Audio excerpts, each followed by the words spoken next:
नमस्ते। मिशन 180 के एपिसोड 39 के इस गहरे विश्लेषण में सभी का स्वागत है।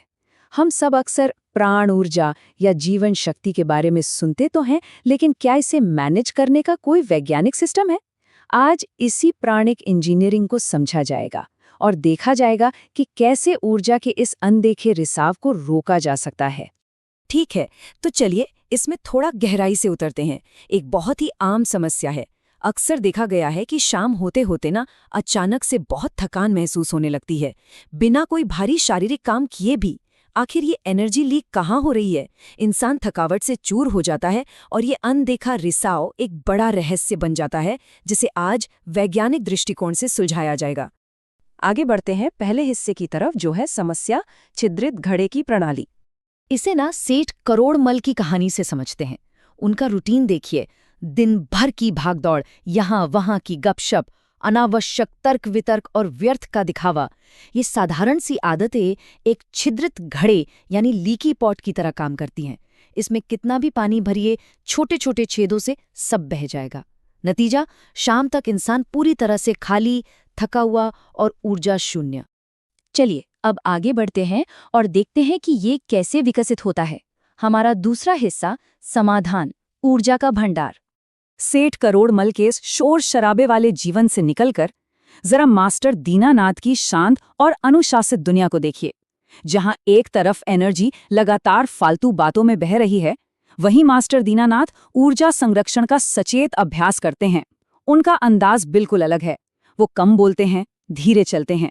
वो अपनी ऊर्जा को हवा में नहीं उड़ाते, बल्कि उसे सख्ती से एक परिभाषित मिशन के लिए बचा कर रखते हैं। कमाल का फर्क है ना? और यहाँ से एक बहुत ही गहरा पॉइंट निकल कर आता है।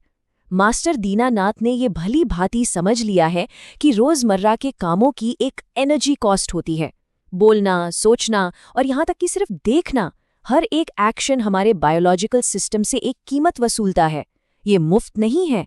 हर शब्द और हर विचार के लिए शरीर अपनी प्राण ऊर्जा खर्च करता है। इसलिए इसका सही बजट बनाना बहुत जरूरी हो जाता है। और यह बहुत ही शानदार तरीके से दर्शाता है कि इसके पीछे का ठोस विज्ञान क्या है। खंड 3, विज्ञान, व्यवहार को जैविक नियमों की जमीन पर उतारना। यहाँ आता है एक बड़ा आहा मोमेंट। हम बात कर रहे हैं थर्मोडायनेमिक्स के मानवीय सिद्धांत की। एनर्जी को मैनेज करना सिर्फ एक दार्शनिक सोच नहीं है, ये एक कठोर बायोलॉजिकल सच्चाई है। ये वो नियम है जो मानव ऊर्जा प्रबंधन और शरीर के रिपेयर प्रणाली को पूरी तरह से नियंत्रित करता है। मतलब, जो भी चुनाव रोजमर्रा के जीवन में किए जाते हैं, उनका सीधा असर शरीर के अंदरूनी सेल्यूलर रिपेयर पर पड़ता है। विज्ञान का ये बिल्कुल अटल सत्य है कि ऊर्जा पैदा नहीं होती, केवल रूपांतरित होती है। अब सोचिए, अगर दिन भर की इस सीमित ऊर्जा को व्यर्थ की बातों या गपशप में उड़ा दिया जाए, तो शरीर के रिपेयर सिस्टम के लिए क्या बचेगा? कुछ भी नहीं। ऊर्जा का इस तरह बर्बाद होना अंदरूनी स्वास्थ्य और विकास का भारी नुकसान करता है। तो सबसे महत्वपूर्ण बात यह है कि इस बायोलॉजिकल बैटरी को हमेशा चार्ज रखना है। बिल्कुल किसी इलेक्ट्रॉनिक उपकरण की तरह मानव शरीर के अंदर भी एक बहुत ही नाजुक बैटरी होती है। प्राण ऊर्जा का संरक्षण ही इस जरूरी बायोलॉजिकल बैटरी को बनाए रखने का एकमात्र अचूक तरीका है। अगर लगातार एनर्जी ड्रेन होती रहे और उसे बचाया ना जाए, तो ये बैटरी पूरी तरह खत्म हो जाएगी, जिससे इंसान थकान का शिकार हो जाता है। तो इस पूरी चर्चा का निचोड़ इन 3 मूलभूत नियमों में है। पहला, कम बोलना। दूसरा, गहरा सोचना। और तीसरा, ऊर्जा बचाना। हमेशा याद रखा जाना चाहिए कि ऊर्जा ही जीवन है। इसे कभी भी सस्ता नहीं बनाया जाना चाहिए।